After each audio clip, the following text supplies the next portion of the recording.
جادو کرنا جو ہے ہمارے دین میں حرام ہے اور اس کو کفر بھی کہا گیا ہے۔ اہل کتاب جو تھے وہ اللہ کی کتاب چھوڑ کر جادو کے پیچھے پڑ گئے تھے، وہ جادو اور شیطان پر ایمان رکھتے تھے۔ بہرحال جادو کرنا جو ہے اس کے بارے میں حدیث میں آتا ہے کہ 7 گناہ جو ہیں وہ ہلاک کرنے والے ہیں، اور ان میں سے ایک جادو سیکھنا۔ نبی صلی اللہ علیہ وسلم نے فرمایا تباہ کرنے والی چیزوں سے بچو، اللہ کے ساتھ شرک کرنے اور جادو کرنے کرانے سے۔ رسول اللہ صلی اللہ علیہ وسلم نے یہ بھی فرمایا کہ جادو کرنے اور کروانے والا ہم میں سے نہیں، یعنی اس کا اسلام سے کوئی تعلق نہیں، یعنی مسلمان یہ کام نہیں کر سکتا۔ پھر اسی طرح علم نجوم کو بھی جادو کی ایک قسم قرار دیا گیا۔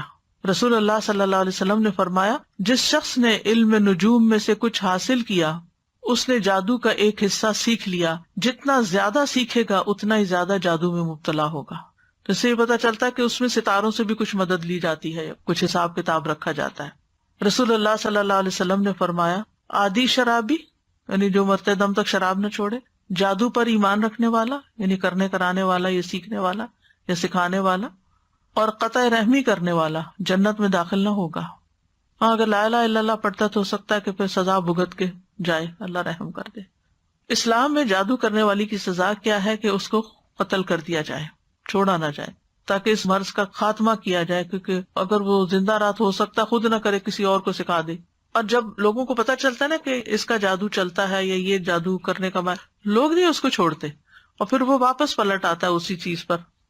بجالہ کہتے ہیں کہ ہمارے پاس حضرت عمر کا خط ان کی وفات سے 1 سال پہلے آیا، اس میں لکھا تھا ہر جادوگر کو قتل کر دو، حضرت عمر نے حکم دیا تھا، تو ہم نے ایک دن میں 3 جادوگر مار ڈالے۔ جادو کرنے کی مختلف وجوہات ہوتی ہیں، عموماً دشمنی، حسد، رنجش یا کسی سے انتقام لینے کے لیے جادو کیا کرایا جاتا ہے۔ اس کا مقصد ہوتا ہے کہ دوسرے کو کسی ذہنی یا جسمانی بیماری میں مبتلا کر دیا جائے، کوئی کسی کام کے قابل نہ رہے، یا اگر کچھ لوگ مل کے کوئی بزنس کر رہے ہیں اور وہ بزنس بہت فلرش کر رہا ہے تو دوسروں کو حسد ہو جاتا ہے کہ ان کو توڑو، آپس میں ان کے درمیان پھوٹ ڈالو تاکہ یہ الگ الگ ہو جائیں گے تو یہ کام کاروبار بھی بیٹھ جائے گا۔ اسی طرح میاں بیوی میں تفریق ڈالنا، والدین اور اولاد کے بیچ میں لڑائیاں ڈلوانا، پڑوسیوں میں فساد، دوستوں میں جدائی، بہن بھائیوں کے بیچ میں نفرت، رشتوں، اولاد یا کاروبار میں رکاوٹ یا بندش ڈالنا، یہ عام طور پر جادو کے مقاصد ہوتے ہیں۔ پھر جادو کی کئی اقسام ہیں۔ کچھ جادو انسان کو مار ڈالتے ہیں، یعنی ایسی بیماری لگ جاتی ہے انسان کو کہ وہ سروائیو بھی نہیں کر سکتا۔ کچھ صرف بیمار کر دیتے ہیں۔ کچھ جادو انسان کی عقل کو ختم کر دیتے ہیں۔ کچھ جادو انسان کے جسم کے کچھ حصوں کو بے حس بے حرکت کر دیتے ہیں۔ کچھ جادو ایسے ہیں کہ جو انسان کے حواس میں تبدیلی پیدا کر دیتے ہیں، یعنی چیز کچھ ہوتی ہے اس کو کچھ اور ہی نظر آ رہی ہوتی ہے، متحرک چیز کو ساکن دیکھتا ہے، ساکن کو متحرک دیکھتا ہے۔ کچھ جادو محبت کھینچ لاتے ہیں، کچھ جادو نفرت کی وجہ بنتے ہیں۔ تو بہرحال یہ سارے جو جادو کی اقسام ہیں ان کے نام بھی ہیں، جیسے سحر تفریق، سحر محبت، سحر تخیل، سحر جنون، سحر خمول جس میں صرف کاہلی سستی ہوتی ہے، سحر حواتف جس میں متاثر شخص چیختا پکارتا ہے، چیخے مارتا ہے، سحر امراض مختلف بیماریاں جیسے مرگی وغیرہ ہوتی ہے، سحر استحاضہ یعنی خواتین کو پیریڈز ختم ہی نہیں ہوتے۔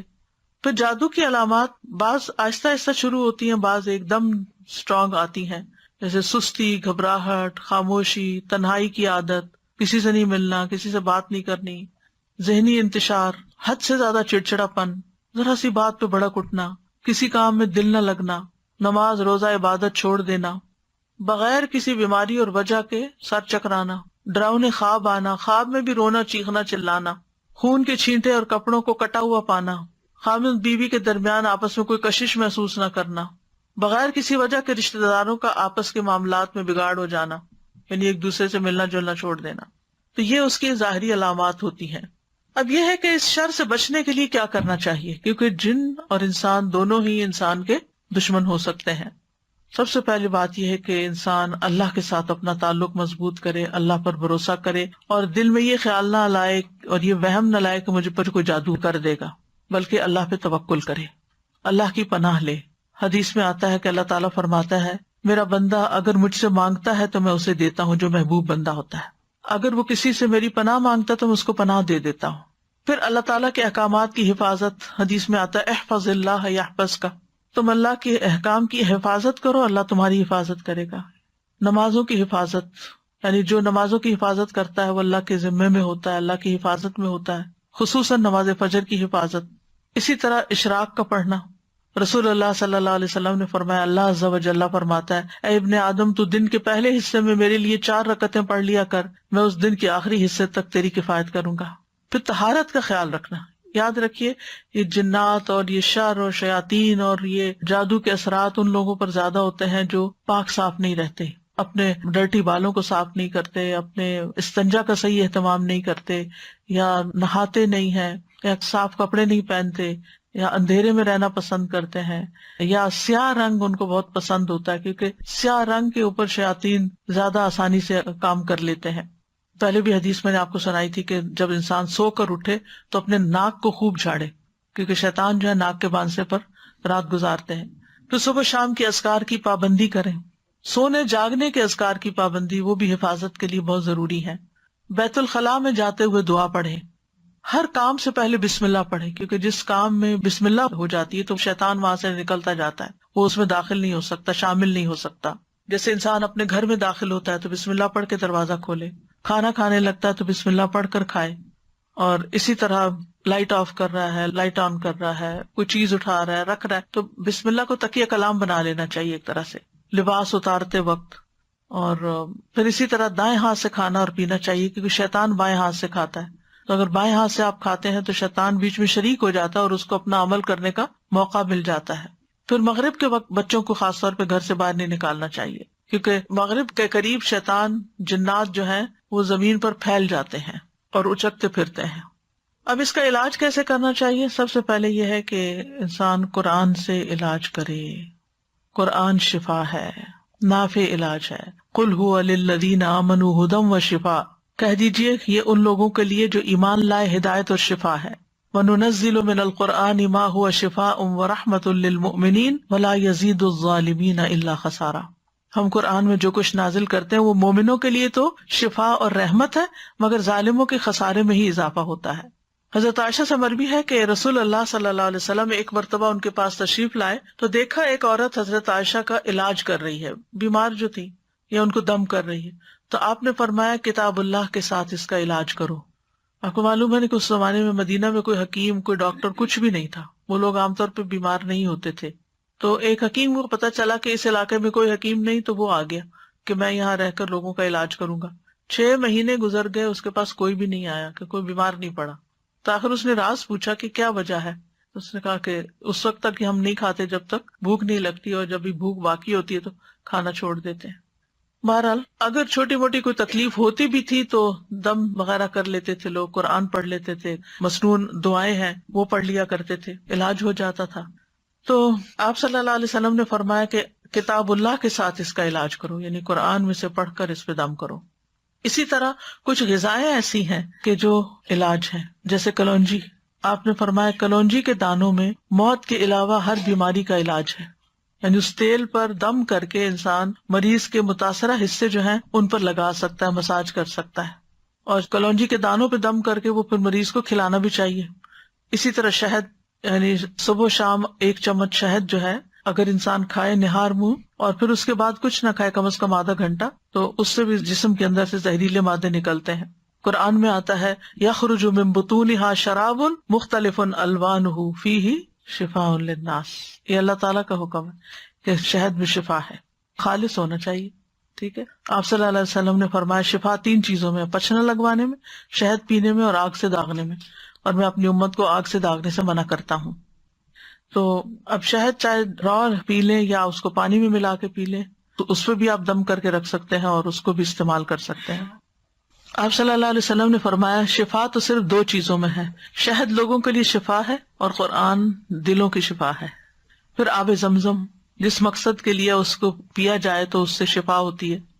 اگر آپ کے پاس تھوڑا سا بھی آب زمزم ہو، کوئی حج سے آنے والا یا عمرے سے آنے والا آپ کے لیے لائے، تو آپ اس کو ضروری نہیں کہ ایک مرتبہ سارا پی جائیں، آپ اس کو دوسرے پانی میں تھوڑا تھوڑا ملا لیں، وہ پورے پانی کا مزاج بدل جائے گا. حدیث میں آتا ہے کہ انہا مبارکتن انہا طعام طعم، کہ وہ بابرکت ہے اور کھانے والے کا کھانا بھی ہے. اور حدیث میں بھی آتا ہے کہ زمزم کا پانی اس مقصد کے لیے جس کے لیے وہ پیا جائے. اور اگر آپ وہاں جائیں اللہ کے گھر تو زمزم سے نہائیں. نیچے وہ جگہ بنی ہوتی تھی پہلے، آپ کو مجھے نہیں معلوم، تو لوگ اپنے اوپر بھی بہاتے تھے. پیچھے کا صفا مروہ کی طرف سے جائے نا باہر نکل کے، تو وہاں ٹیپس لگی ہوئی ہیں جہاں ڈائریکٹ زمزم آ رہا ہوتا ہے. بوٹل بھر کے لے آئیں اور اپنے اوپر تھوڑا تھوڑا تھوڑا کر کے سارا بہا لیں. اس کو دم کر کے بھی نہا سکتے ہیں، اس سے بھی بیماری جاتی ہے، اور صبح شام اس کو پیا جائے. پھر اسی طرح دم کیا ہوا پانی جو ہے ناک میں ڈالنا اور جھاڑنا، یعنی ڈال کے اس کو جھاڑا جائے، کیونکہ یہ جگہ شیاطین کے بیٹھنے کی ہو جاتی ہیں. زیتون کا تیل استعمال کرنا، نبی صلی اللہ علیہ وسلم نے فرمایا زیتون کھاؤ اور اس کو لگاؤ، بے شک یہ مبارک درخت ہے. اچھا تو یہ ہے کہ شہد، زیتون کا تیل اور کلونجی کا تیل یا کلونجی کے دانے، ان کو انسان مکس کر کے رکھ لے اور اس میں سے ½ ٹی اسپون یا 1 ٹی اسپون صبح شام لے سکتا ہے یا ایک ٹائم لے سکتا ہے، کیونکہ ہر ایک کو ایک ڈوز نہیں چلتی. تو جو ان چیزوں کے ماہر ہوتے ہیں طب نبی کے، ان سے پوچھا جا سکتا، مشورہ کیا جا سکتا. یعنی یہ امیونٹی بڑھانے والی چیزیں، آپ اس میں سے پہلے تھوڑا لیں، آپ کو پچ گیا ہے پھر تھوڑا سا اور انکریز کر دیں، پھر تھوڑا سا اور کر دیں، پھر دیکھیں کہاں تک لمٹ ہے آپ کی. اس سے بھی انسان کے جسم کی بہت سی دردیں اور تکلیفیں جو ہیں وہ دور ہوتی ہیں. زیتون کا تیل صبح کے وقت پینا جو ہے یہ بھی بہت فائدے کا ہے. اور اب تو یہ بات بہت سننے میں آتی ہے نا کہ صبح سب سے پہلی چیز جو ہے، یا آپ کوکونٹ کا آئل لیں یا زیتون کا لیں یا کوئی بھی آئل لیں، کیونکہ وہ لیور کی کلینزنگ کرتا ہے. نبی صلی اللہ علیہ وسلم نے فرمایا زیتون کا تیل کھایا کرو. ڈائریکٹ بھی لے سکتے ہیں، اور اگر آپ کو مشکل ہے لینا تو آپ کسی چیز میں جیسے سیلیڈ وغیرہ میں ملا کے بھی کھا سکتے ہیں. فرمایا زیتون کا تیل کھایا کرو اور اس سے تیل لگایا کرو، وَالدَّهِنُ بِهِ، یعنی مساج وغیرہ کیا کرو، کیونکہ وہ بابرکت درخت ہے. تو جسم پر زیتون اور کلونجی کا تیل الگ الگ وقت پہ ملا جا سکتا ہے، دونوں کو مکس کر کے بھی ملا جا سکتا ہے. پھر اسی طرح تلبینہ کھانا، فرمایا تذهب ببعض الحزن، یہ کچھ غم بھی دور کر دیتا ہے. اجوا کھانا، 7 اجوا کھجوریں صبح کے وقت اگر کوئی کھائے تو اس سے بھی علاج ہوتا ہے. جس نے یہ کھجوریں کھا لی، نبی صلی اللہ علیہ وسلم نے فرمایا اسے زہر اور جادو کوئی نقصان نہیں دے گا. چونکہ اجوا ایک مہنگی کھجور ہے، تو اگر نہ میسر ہو تو کوئی بھی کھجور شفا کی نیت سے کھائی جا سکتی ہے. پھر سنا مکی، اس کو سنوت بھی کہتے ہیں. صبح شام اس کا ایک چھوٹا چمچہ کھانا، جیسے حدیث میں آتا ہے سنا مکی اور سنوت کو لازم پکڑو، کیونکہ اس میں ہر بیماری کا علاج ہے سوائے سام کے. پوچھا گیا سام کیا، تو آپ نے فرمایا موت. اچھا، سنا مکی جو ہے یہ پیٹ صاف کرتی ہے، تو پھر ظاہر اگر زہریلے مادے آنتوں میں ہے، یہ کچھ ایسی چیزیں ہیں تو اس سے انسان کو نجات ہوتی ہے. پھر ہجامہ، آپ نے فرمایا اگر تمہاری دواؤں میں کسی میں بھلائی ہے تو پچنا لگوانے میں یا شہد پینے اور آگ سے داغنے میں، اگر وہ مرض کے مطابق ہو، اور میں آگ سے داغنے کو پسند نہیں کرتا. یاد رکھیے غیر شرعی طریقہ علاج سے ممانعت اختیار کرنی چاہیے، کہ انسان ایسے جادوگروں کے پاس جائے جو اس کو ایسی چیزیں کرنے کو کہے جو درست نہیں ہے. یعنی شعبدہ بازو سے علاج نہیں کروانا چاہیے، اور حرام میں شفا نہیں ہے. اگر کوئی کہے کہ شراب لے آؤ، میں اس کے اوپر کچھ منتر پڑھ دیتا ہوں اور اس سے تم مت پیو تو ٹھیک ہو جاؤ گے، تو ایسی چیزیں نہیں کرنی چاہیے. پھر جادو کا علاج جادو سے نہیں کرنا چاہیے. یعنی کچھ لوگ جادوگروں کے پاس چلے جاتے ہیں اور وہ ان کے جادو کا توڑ کرتے ہیں جادو کے ذریعے. اور پھر غیر شرعی جھاڑ پھنکار جو ہے، جس کو نشرہ کہا جاتا ہے، فرمایا یہ شیطانی عمل ہے، کیونکہ اس میں جنات کی مدد طلب کی جاتی ہے، روحوں کو پکارا جاتا ہے. اسی کے بارے میں آپ نے فرمایا تھا کہ میری امت کے 70,000 لوگ بلا حساب جنت میں داخل ہوں گے. یہ وہ لوگ ہیں جو نہ جھاڑ پھونک کرواتے ہیں، نہ پھال لیتے ہیں، بلکہ اپنے رب پر بھروسہ کرتے ہیں. تو یہ غیر شرعی جو نشرہ جو ہے یا غیر شرعی دم کے بارے میں ہے. جو شرعی دم ہے سورۃ فاتحہ پڑھ کر یا ویسے قرآن پڑھ کر کسی کے اوپر جھاڑنا پھونکنا، اس سے منع نہیں ہے. اور مثلا شیطان کو بگانے کا طریقہ آپ نے کیا بتایا، اعوذ باللہ السمیع العلیم من الشیطان الرجیم من ہمزہ ونفخہ ونفثہ پڑھ کر ستکارا جائے، پھونک ماری جائے جس میں تھوڑی لعاب بھی ہو، تو یہ بھی تو جھاڑ ہو گئے. خود نبی صلی اللہ علیہ وسلم جب بیمار تھے تو اپنے ہاتھوں پر معوذتین پڑھ کر پھونک مار کر سارے جسم کے اوپر اپنے ہاتھ پھیرتے تھے. جب کسی مریض کے پاس جاتے تو اس کے اوپر ہاتھ پھیر کر اس کے اوپر اللہ کا ذکر پڑھتے. یہی رقیہ ہوتا ہے، یہی دم ہوتا ہے. لیکن کاہنوں اور نجومیوں کے پاس نہیں جانا چاہیے اور تعویذ وغیرہ سے بچنا چاہیے. عبداللہ رضی اللہ عنہ کہتے ہیں میں نے رسول اللہ صلی اللہ علیہ وسلم کو یہ فرماتے ہوئے سنا کہ جھاڑ پھونک، تعویذ اور گنڈے سب شرک ہیں. جو صحیح والی جھاڑ پھونک ہے وہ منع نہیں ہے، جو نشرہ ہے اس کی بات ہو رہی ہے. کہتی ہیں میں نے کہا آپ یہ کیا کہہ رہے ہیں، اللہ کی قسم میری آنکھ بہتی تھی، میں فلاں یہودی کے پاس جاتی، وہ اس پہ دم کرتا، وہ ٹھیک ہو جاتی. تو عبداللہ بن مسعود نے فرمایا یہ شیطانی عمل ہے، شیطان اپنے ہاتھ سے اسے دھنساتا، جب تم اس پہ دم کراتی تو وہ باز آ جاتا. تمہارے لیے تو یہی کافی ہے کہ تم وہ دعا پڑھ لیا کرو جو رسول اللہ صلی اللہ علیہ وسلم پڑھتے تھے، کہ اے لوگوں کے رب اس تکلیف کو دور فرما، مجھے شفا عطا فرما، تو ہی شفا دینے والا ہے، تیرے علاوہ کسی کی شفا کچھ نہیں، ایسی شفا عطا فرما جو بیماری کا نام و نشان نہ چھوڑے۔ اذهب البأس رب الناس واشف انت الشافی لا شفاء الا شفاؤک اشف شفاء لا یغادر سقما۔ پھر اسی طرح جادو سے حفاظت کے لیے اور جادو کے علاج کے لیے سورۃ الفاتحہ جو ہے یہ بہت فائدے کی ہے۔ اور اس کی دلیل کیا ہے؟ ابو سعید خدری کہتے ہیں کہ نبی صلی اللہ علیہ وسلم کے چند صحابہ عرب کے قبیلوں میں سے ایک قبیلے کے پاس سے گزرے تو قبیلہ والوں نے ان کی ضیافت نہیں کی۔ کچھ دیر بعد اس قبیلے کے سردار کو بچھو نے کاٹ لیا۔ قبیلے والوں نے کہا کہ آپ لوگوں کے پاس کوئی دوا یا کوئی دم کرنے والا ہے؟ تو صحابہ نے کہا کہ تم نے ہماری ضیافت نہیں کی، اب ہم اس وقت تک دم نہیں کریں گے جب تک تم ہمارے لیے اس کی مزدوری مقرر نہ کرو۔ یہیں سے راقی حضرات جو ہے وہ اس کی دلیل لیتے ہیں کہ راقی جو ہے وہ اجرت لے سکتا ہے۔ چنانچہ ان لوگوں نے چند بکریاں دینی منظور کر لی۔ پھر ابو سعید خدری سورۃ الفاتحہ پڑھنے لگے اور اپنا لعاب بھی اس جگہ پر ڈالنے لگے۔ اس سے وہ شخص اسی وقت ٹھیک ہو گیا، تندرست ہو گیا۔ چنانچہ قبیلے والے بکریاں لے کر آئے، لیکن صحابہ نے کہا جب تک ہم نبی صلی اللہ علیہ وسلم سے پوچھ نہ لیں ہم بکریاں نہیں لے سکتے۔ جب آپ سے پوچھا گیا تو آپ مسکرائے اور فرمایا تمہیں کیسے معلوم ہو گیا تھا کہ سورۃ فاتحہ سے دم بھی کیا جا سکتا ہے؟ ان بکریوں کو لے لو اور اس میں میرا حصہ بھی رکھو، یعنی خوش مزاجی سے آپ نے فرمایا۔ اور یہ اس لیے فرمایا گا کہ لوگوں کے دلوں کے اندر کراہت نہ ہو اس میں۔ تو اس میں آپ دیکھیے کہ بعض راکی اس سے یہ دلیل بھی لیتے کہ وہ 40 بکریاں تھی اور راکی کو 40 بکریوں کی قیمت تک کی قیمت لینے کا جواز ملتا ہے۔ بہرحال اللہ عالم۔ پھر سورۃ البقرہ جو ہے اس کا پڑھنا، نبی صلی اللہ علیہ وسلم نے فرمایا سورۃ البقرہ پڑھا کرو، اس کا پڑھنا باعث برکت ہے اور اس کا چھوڑنا باعث حسرت ہے، اور جادوگر اس کو حاصل کرنے کی طاقت نہیں رکھتے، یعنی اس پہ قابو نہیں پا سکتے۔ تو اس میں کیا کرنا چاہیے؟ روٹین میں روز سورۃ البقرہ کا کچھ حصہ پڑھتے رہنا چاہیے، جب پھر ختم ہو جائے پھر شروع کر لے، پھر یعنی اور کچھ نہیں تو روزانہ 2 پیجز، یعنی صفحہ ایک صفحہ ادھر ہوتا ہے ایک صفحہ ادھر۔ مصحف عثمانی میں آپ دیکھیں آیت پہ ختم ہوتا ہے نا صفحہ، 2 صفحے ہر روز پڑھ لیا کریں، مثلا 4 صفحے ہر روز پڑھ لیں، 8 صفحے ہر روز پڑھ لیں تاکہ وہ برکت رہے۔ لگانا اور بات ہوتا ہے اور خود پڑھنا اور بات ہوتی ہے، کیونکہ اس میں تو صرف ہمارے کان سن رہے ہوتے ہیں، لیکن جب ہم خود پڑھتے ہیں تو ہمارا دل دماغ سب کچھ پھر حاضر ہوتا ہے اس میں۔ لیکن سورۃ البقرہ کی کچھ آیات جادو کے توڑ کے لیے بڑی مؤثر ہیں۔ اس میں الف لام میم سے لے کر المفلحون تک، اس کے بعد واتبعوا ما تتلو الشیاطین علی ملک سلیمان، آیت نمبر 102 سورۃ البقرہ کی، پھر آیت نمبر 163 اور 164 وَإِلَٰهُكُمْ إِلَٰهٌ وَاحِدٌ لَا إِلَٰهَ إِلَّا هُوَ الرَّحْمَٰنُ الرَّحِيمُ، پھر آیت الکرسی، پھر آمن الرسول۔ تو آپ دیکھیں زیادہ تر رقیہ تو یہی آ گیا۔ رسول اللہ صلی اللہ علیہ وسلم نے فرمایا اللہ تعالیٰ نے زمین و آسمان کی تخلیق سے 2000 سال قبل کتاب لکھی تھی، اس میں سے 2 آیتیں نازل کر کے ان سے سورۃ البقرہ کا اختتام کیا گیا، لہٰذا جس گھر میں 3 راتوں تک سورۃ بقرہ کی آخری 2 آیتیں پڑھی جائیں گی شیطان اس کے قریب نہیں آئے گا، یعنی پھر وہ جادو وغیرہ کا اثر نہیں ہوگا انشاءاللہ۔ دیگر قرآنی آیات بھی ہیں جیسے سورۃ آل عمران کی آیت نمبر 18 اور 19، شہد اللہ انہ لا الہ الا ہو، اس میں بھی توحید کی بات ہے۔ پھر سورۃ الاعراف آیت 54 سے 56 تک، ان ربکم اللہ الذی خلق السماوات والارض فی 6 ایام، اور آیت 56 ہے ولا تفسدوا فی الارض بعد اصلاحها۔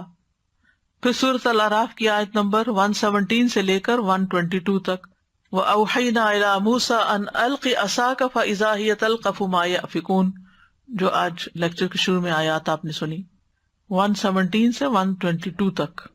پھر سورۃ یونس آیت 81 سے 82، فَلَمَّا أَلْقَوْا قَالَ مُوسَىٰ مَا جِئْتُمْ بِهِ السِّحْرُ إِنَّ اللَّهَ سَيُبْطِلُهُ إِنَّ اللَّهَ لَا يُصْلِحُ عَمَلَ الْمُفْسِدِينَ وَيُحِقُّ اللَّهُ الْحَقَّ بِكَلِمَاتِهِ وَلَوْ كَرِهَ الْمُجْرِمُونَ۔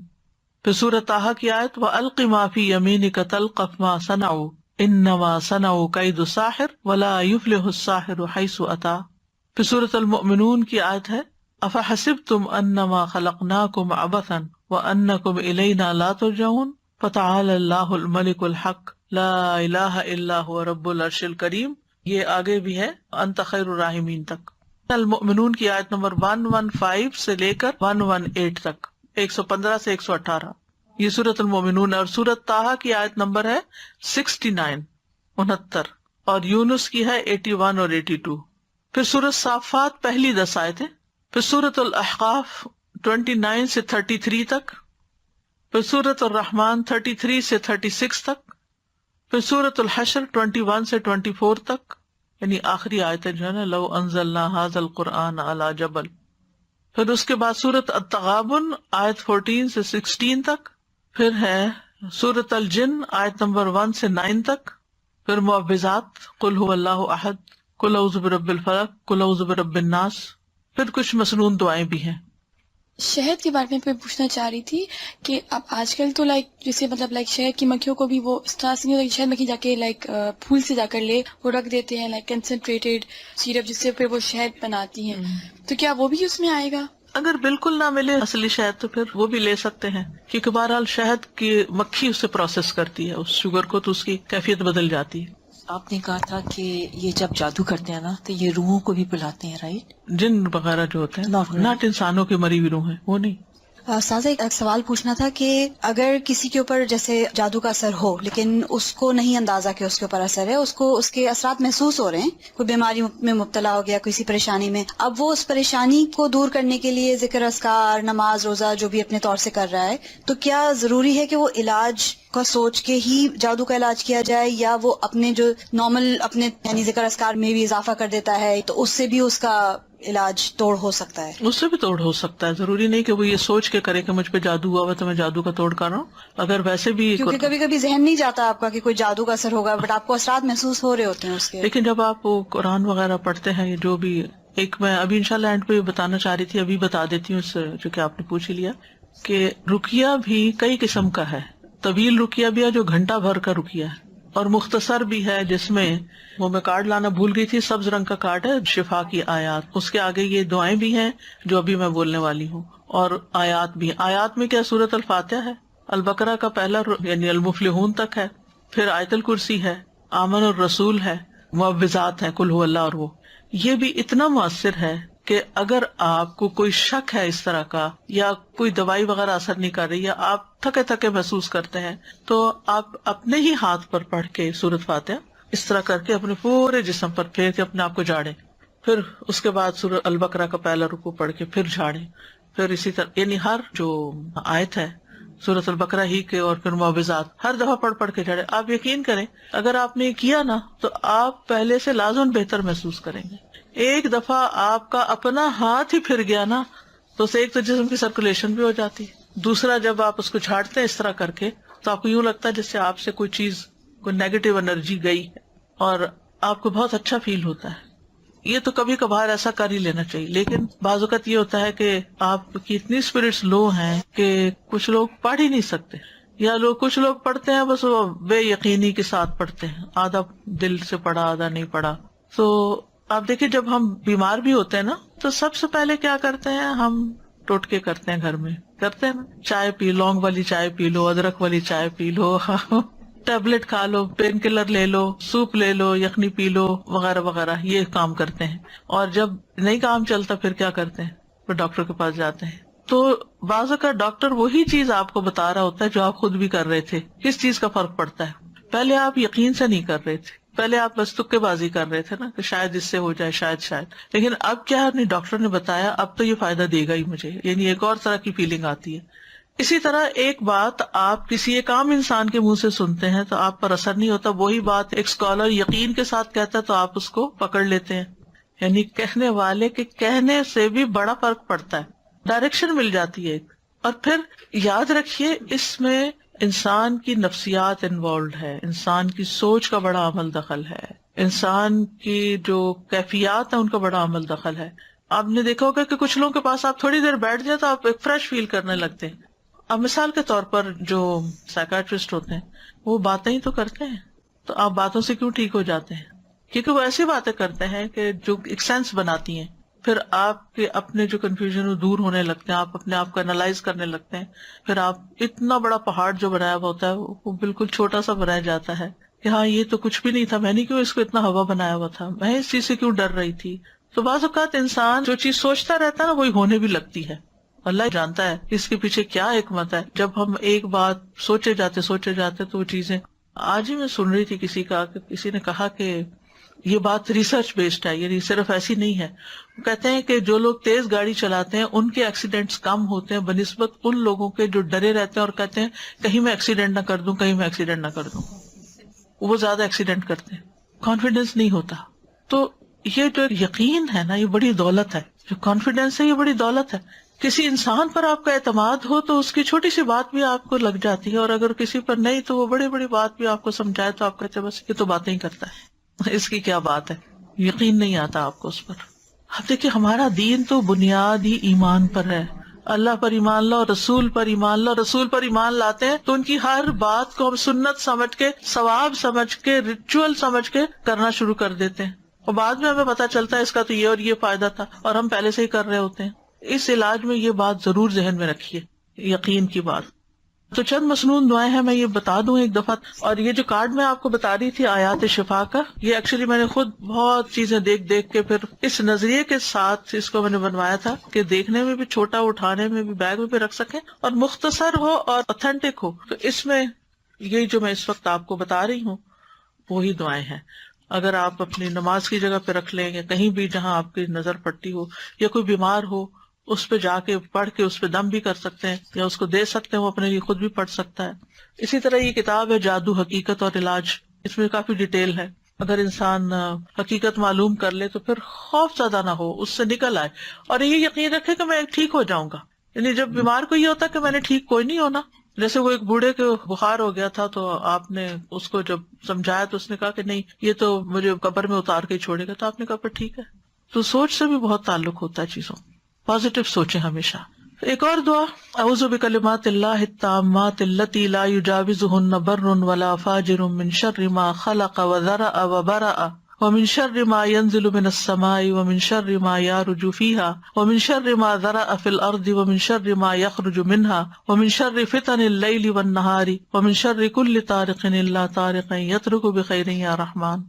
میں اللہ کے کامل کلمات کے ساتھ پناہ پکڑتا ہوں جن سے آگے نہ تو کوئی نیک اور نہ ہی کوئی برا شخص بڑھ سکتا ہے، ہر اس چیز کے شر سے جس کو اس نے بنایا، پیدا کیا اور پھیلایا، ہر اس چیز کے شر سے جو آسمان سے اترتی ہے، اور اس چیز کے شر سے جو اس میں چڑھتی ہے، اور اس چیز کے شر سے جسے اس نے زمین میں پیدا کیا، اور اس چیز کے شر سے جو اس سے نکلتا ہے، اور رات اور دن کے فتنوں کے شر سے، اور رات کو آنے والے کے شر سے، سوائے اس کے جو خیر کے ساتھ آئے، اے رحم فرمانے والے. یہ جو ہے جبریل علیہ السلام کی سکھائی ہوئی دعا ہے. ٹھیک ہے.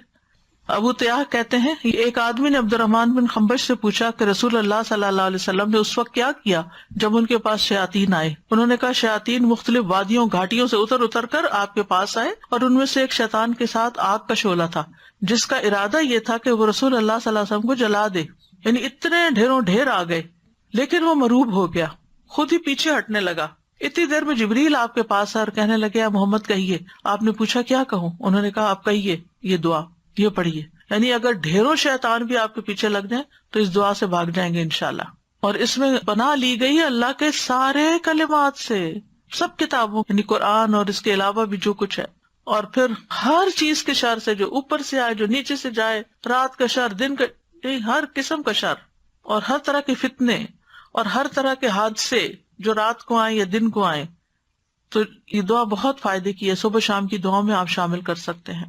اسی طرح ایک اور دعا بھی ہے، اعوذ بوجہ اللہ العظیم الذی لیس شیء اعظم منہ وبکلمات اللہ التامات التی لا یجاوزہن بر ولا فاجر وباسماء اللہ الحسنی کلہا ما علمت منہا وما لم اعلم من شر ما خلق وبرأ وذرأ. میں اللہ کے عظیم چہرے کی پناہ پکڑتا ہوں جس سے عظیم کوئی اور چیز نہیں، اور اس کے مکمل کلمات کے ساتھ پناہ لیتا ہوں جن سے آگے کوئی نیک یا بد بڑھ ہی نہیں سکتا، اور اس کے تمام اسماء حسنہ کے ساتھ پناہ لیتا ہوں جن کو میں جانتا ہوں، جن کو میں جانتا بھی نہیں ہوں. کس سے؟ ہر اس چیز کے شر سے جس کو اس نے بنایا، پیدا کیا اور پھیلا دیا. بات ہی ختم، کوئی چیز بچی نہیں. کعب الاحبار کہتے ہیں اگر میں یہ چند کلمات نہ پڑھتا تو یہودی مجھے گدھا بنا دیتے. یعنی یہ حضرت کعب الاحبار جو ایک یہودی عالم تھے وہ پڑھا کرتے تھے، کیونکہ یہود بہت زیادہ جادو میں پڑ گئے تھے، تو اس کا انہوں نے توڑ بتایا. پھر اعوذ بکلمات اللہ التامات من غضبہ وشر عبادہ ومن ھمزات الشیاطین وان یحضرون. میں اللہ کے تمام کلمات کی پناہ میں آتا ہوں اس کی ناراضگی سے، اس کے بندوں کی شرارتوں سے، شیطانوں کے وسوسوں سے، اور اس بات سے کہ وہ میرے پاس آئیں. پھر اعوذ بکلمات اللہ التامات من کل شیطان وہامۃ ومن کل عین لامۃ. میں پناہ پکڑتا ہوں اللہ کے پورے کلمات کے ذریعے اور ہر ایک شیطان سے اور ہر زہریلے جانور سے جیسے سانپ، بچھو وغیرہ، اور ہر نقصان پہنچانے والی بری نظر سے.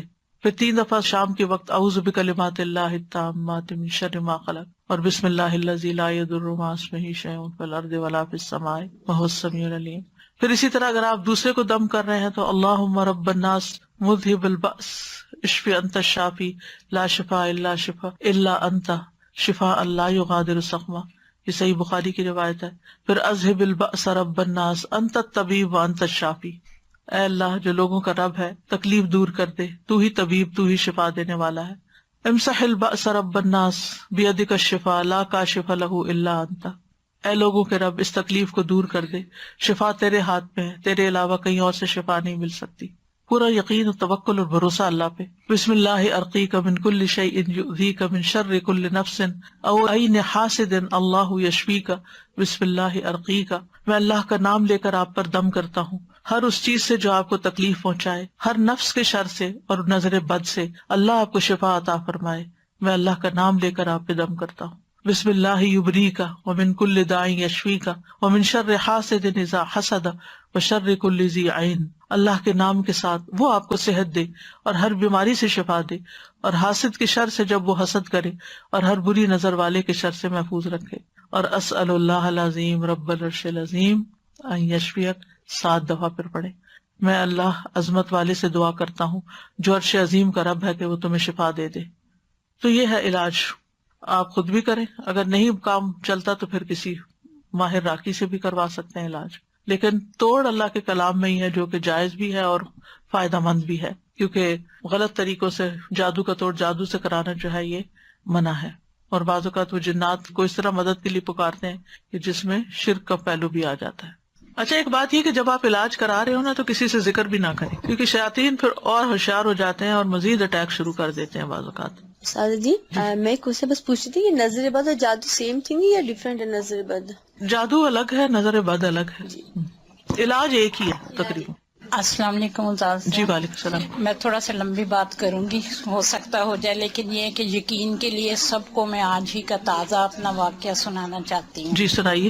میں انگلینڈ سے آئی ہوئی ہوں یہاں پر تو وزٹ کے لیے، تو آج میں آپ سے ملنے کے لیے آ رہی تھی. تو 2-3 دن سے میں یہ پروگرام بنا رہی تھی بہن کے ساتھ کہ مجھے لے چلو، تو میں ساتھ ہی اپنے اندر فیصلہ کر رہی تھی، کسی سے کوئی بات نہیں کی، کیونکہ 15 میں اسلام آباد گئی تھی آپ کے ادارے میں کورس کرنے کے لیے. تو میں وہاں 2-3 ماہ رہی ہوں، تو تقریباً 3 سپارے ہمارے ہو گئے تھے. لیکن یہ ہے کہ اچانک یہ ایک دن نا میرے ساتھ واقعہ پیش آیا کہ میں وہاں ٹوائلٹ میں گئی ہوں، تو وہاں پر نا مجھے جیسے ہی اپنے ہی یونیفارم میں ایک لڑکی نظر آئی ہے سامنے، تو اس نے مجھ سے سٹاپ کرا کے تو پوچھا ہے، تو کہتی ہے کہ آنٹی آپ سارے ایگزام دے رہی ہیں؟ تو میں نے اس کی طرف دیکھا ہے تو اس کی آنکھوں میں نا کچھ یعنی کہ عجیب چیز نظر آئی ہے. تو میں چونکہ کلاس چھوڑ کے آئی تھی، میں جلدی میں تھی، میں نے رکی نہیں اور اس چیز پہ میں نے بادر ہی نہیں کی، تو میں واپس چلی گئی اس کو یہ کہہ کے کہ جی میں دے رہی ہوں ایگزام. لیکن نیکسٹ ڈے سے ہی میرا پیٹ ایسے خراب ہوا کہ میری وہ دوبارہ علاج ہو ہی نہیں سکا. 3 ویک میں میرا 11 کلو سے زیادہ ویٹ کم ہو گیا. جہاں بھی میں گئی جو چیز بھی اندر کچھ جا ہی نہیں رہا تھا، یہاں تک کہ ڈاکٹر نے پھر مجھے یہی کہہ دیا کہ آپ واپس چلی جائیں، یہاں کا پانی آپ کو سوٹ نہیں کیا.